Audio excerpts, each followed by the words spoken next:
శాస్త్రి బాపట్ల జిల్లా బాపట్ల.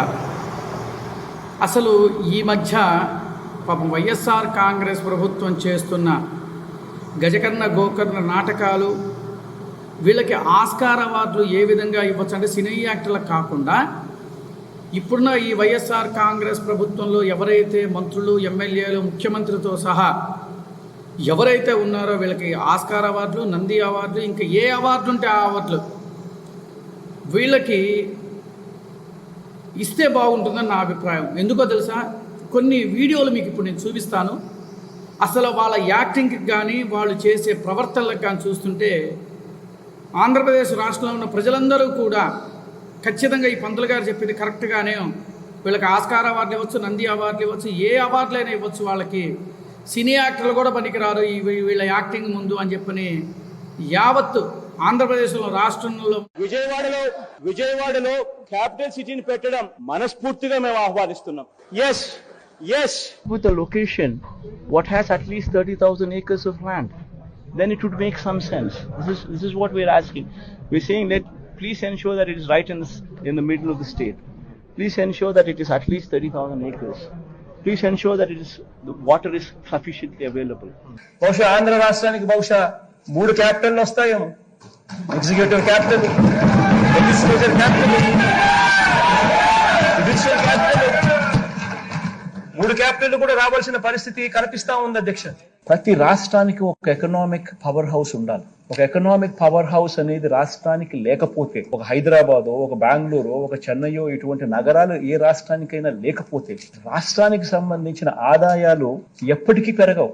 రాష్ట్రానికి సంబంధించిన ఆదాయాలు ఎప్పటికీ కూడా పెరగవు. మీ జగన్ను ఈ ఎంట్రికలు కూడా పీకలేరు వాళ్ళు అని చెప్పి నేను తెలియజేస్తా ఉన్నాను.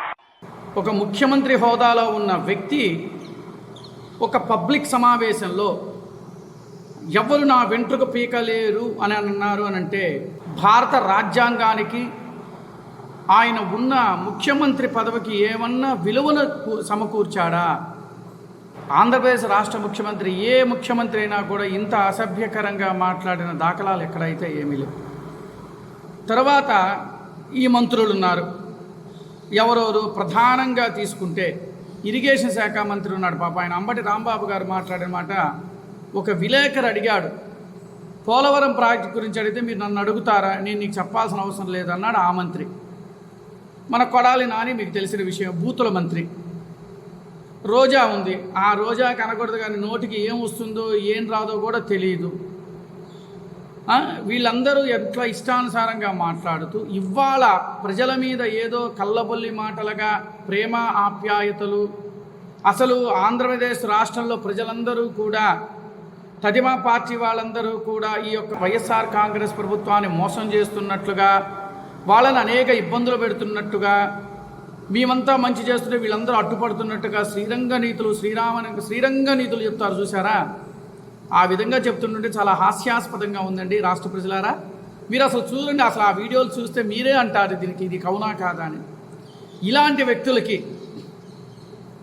ప్రధానంగా చెప్పాలి అంటే 2019 ఎలక్షన్లకు ముందు కోడికత్తి డ్రామా ఆడాడు.